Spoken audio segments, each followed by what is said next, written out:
Hello everybody and welcome back to another episode of Tehillim Treasures, where we will plumb the beautiful depths and treasures of Tehillim from the very beginning of Tehillim to the end of David HaMelech's masterpiece. This episode is brought to you by Chazaq. Chazaq is an organization that helps public school children become Shomrei Torah mitzvahs, exposes them to the beauty of Torah and mitzvahs. Imagine for a moment you're standing in a store or you're walking down the street. You know the neighbor. You've known them for many years. You see their children riding their bike in the driveway. And you know they're Jewish. But now there's someone who can help them take the next step. And that is Chazaq, with countless programs after school and other wonderful programs to help expose them to the beauty of Yiddishkeit. If you know someone or know someone that knows someone that can help these children, then please email at psty@chazaq.org. This episode is also brought to you by Chickens for Shabbos. Chickens for Shabbos is exactly what it says it is, plus more. There are many people. There are Melamdim's children. There are Agunis. There are Grushis. There are families that do not have simple essentials for Shabbos and for life. Whatever they need, Chickens for Shabbos is there to provide. Please do your utmost to help in any way you can. This week we will be doing the next two chapters of Tehillim, Kapitel Kuf Yud Gimel and Kapitel Kuf Yud Daled, chapter 113 and 114 in David HaMelech's Timeless Treasures. This and these chapters are the chapters of Hallel. The Hallel that we sing every Yontif. The Hallel that we sing on Chanukah. The Hallel that has brought so much joy to so many people throughout the generations. David HaMelech composed those chapters of Tehillim. And we begin. Hallelujah, Hallelujah, Avdei Hashem, Hallelujah, Shem Hashem. David HaMelech in the first chapter, he has tremendous feelings of appreciation and joy.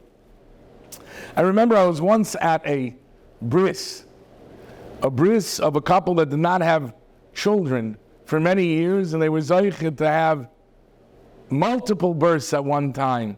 So it was a multiple birth bris.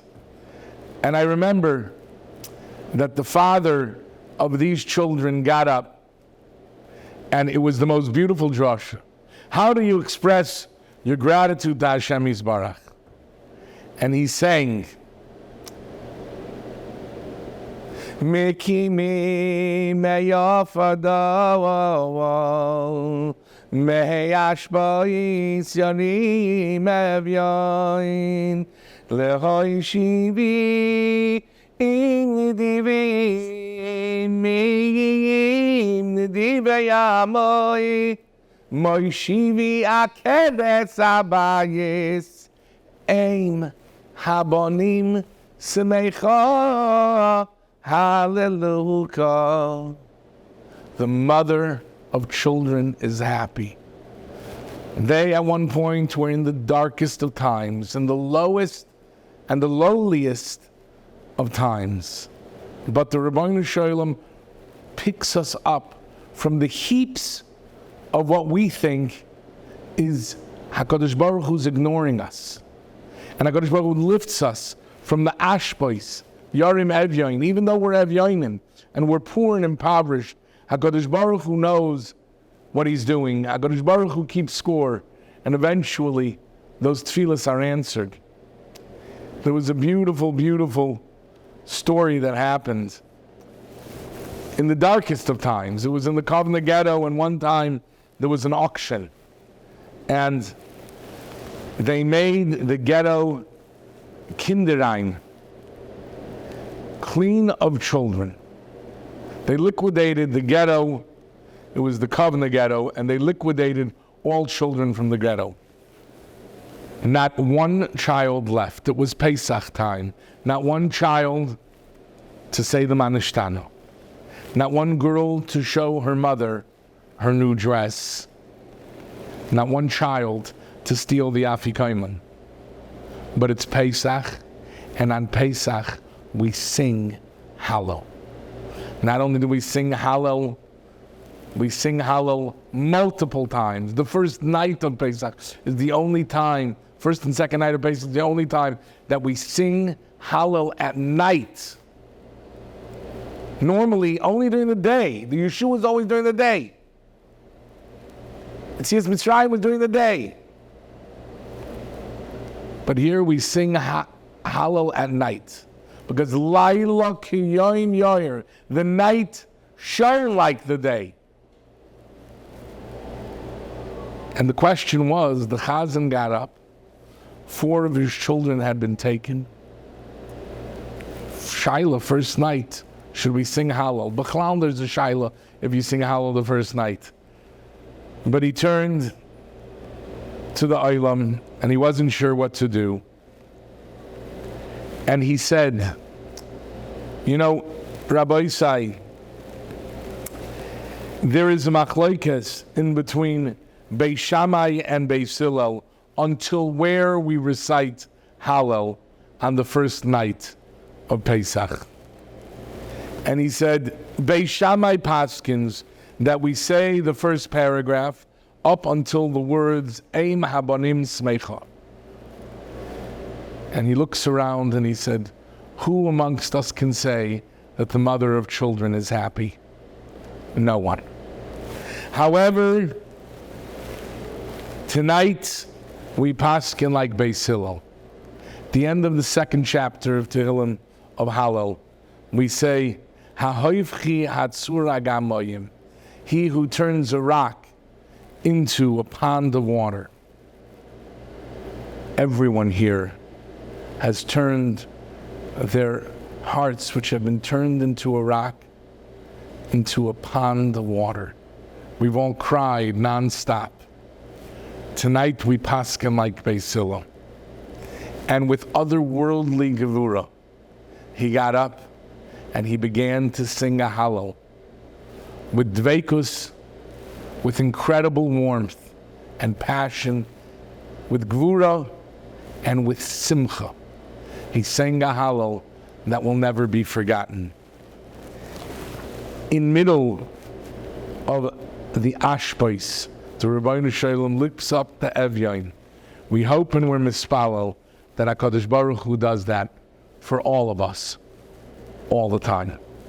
May we all be zeichet to see the refuahs and Yeshuas and the Nechamas we so desperately need. We now move on to the 114th chapter of Tehillim, which is B'tzeis Yisrael Mimitzrayim.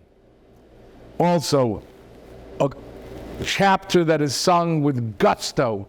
It's sung like a march. And there's so many different nigunim for it. And every once in a while in this series, I like to sing. So let me choose a niggin and we'll sing a little bit, just to hopefully bring a little bit of joy. B'tzeis Yisrael Oyim Mitzrayim Oyim Beis Yaakov Me'alam lo. As we're marching out of Mitzrayim, we're singing with joy. Imagine the whole Mitzrayim is chasing us.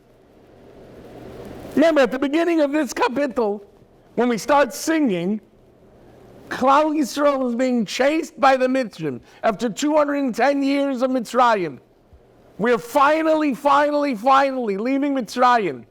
We've been given that little tiny bit of light. And we're finally free. And now we're being chased to the point we think we're going to be destroyed. There's Mitzrayim on one side. There's a raging sea on the other side. We are trapped in the middle. There's nowhere to go. It's just the beginning of the greatest Yeshua that will ever happen. The greatest miracle that will ever happen. Recently I saw that every day we have to remember Yetzias Mitzrayim. Every day? Once a week's not enough? Besides all the Yom Tovim? Where we say every single day, and the answer is a person needs to remember every day, no matter how dark and difficult his matzav is, that the Rabbi Yechiel is going to save him. It's not darker than it was in Mitzrayim. It's not more desperate than it was when the enemies were chasing us. When there was nowhere to go, either we're going to be butchered or we're going to drown. Which one's it going to be? The Rabbi Yechiel says, you're going to be saved. You are going to be saved. And in the most unexpected and unimaginable fashion, imagine somebody's going to say to you, how do you think Hashem's going to save you? Let's say you thought, you know what? I believe Hashem's going to save me. You either thought maybe the Mitzrim are going to, maybe the arrows will turn around and shoot them, like in the times of Nachum Ish Gamzu, times of Avraham Avinu, the arrows will shoot back at the Mitzrim. Okay, maybe I'll be saved that way. You thought maybe there will be a rope that comes from Shemayim. No one in their wildest dreams expected the sea to split. In the most incomprehensible fashion, the Ribbono Shel Olam saves the day. We have to know that we can't even begin to fathom how it can possibly happen. But the Yeshua will come, and we will march out of that incredible Nisayon stronger and bigger and better and with more bitachon and more emunah than ever before. And this is the story of our lives. It's the story of the Jewish people's existence. It's the story of every single one of our nisyonis. I want to tell you one ma'isa. And we have to know, we can't ask questions on the Ribbono Shel Olam, even when we're in the darkest of times. In Panovich Yeshiva, I saw this story in a book called The Yom Kippur War That Never Ended. I don't think the fellow ever imagined that it would be released right Simchas Torah time, right after the Simchas Torah massacre. But that's when the book was released, and it's an incredible, incredible book full of Chazaq, full of incredible bitachon and emunah, and mamish, a front-line view of what happened 50 years ago. And he tells a ma'isa that somebody walked into the Panovich Beis Medrash, a Holocaust survivor, and he was, we don't even say it, he was railing against the Ribbono Shel Olam. He was complaining against what Hashem did. He had lost his whole family and he was complaining about it. There was a bacher there, and the bacher said, you can't ask questions on the Ribbono Shel Olam, what are you doing? Now, first of all, rule number one, never, ever, ever challenge a war survivor. But this bacher did, and again, remember that we're going back, this story took place over 50-some years ago. So it was shortly after the war, and he said, you don't ask questions on the Ribbono Shel Olam. The Panovich Hurav was right there. And they went over to the Panovich Hurav and they said, which one is it? And the Panovich Hurav heard both, and he said, you're both right. Both right? And he says, yes. When I give shir, my rule is anybody can ask any question they have on anything that I said in shir. However, there's one rule. If you were not at the shir, you can't ask any questions. When people go through the tzara, a person goes through a Holocaust. If he has kashas, he'll work through those kashas.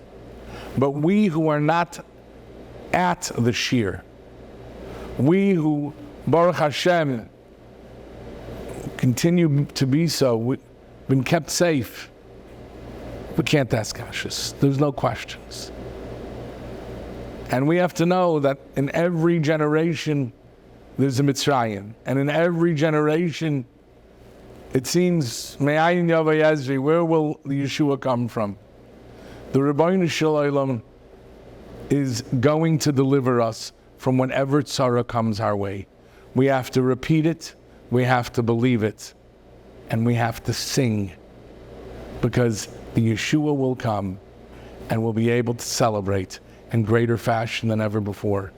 In Yitz Hashem, next Simchas Torah will be one of the most special Simchas Torahs ever celebrated in the history of the world. because we will see what it means. B'tzeis Yisrael mi Mitzrayim, Beis Yaakov me'am loyes. Until next time, sei gesund.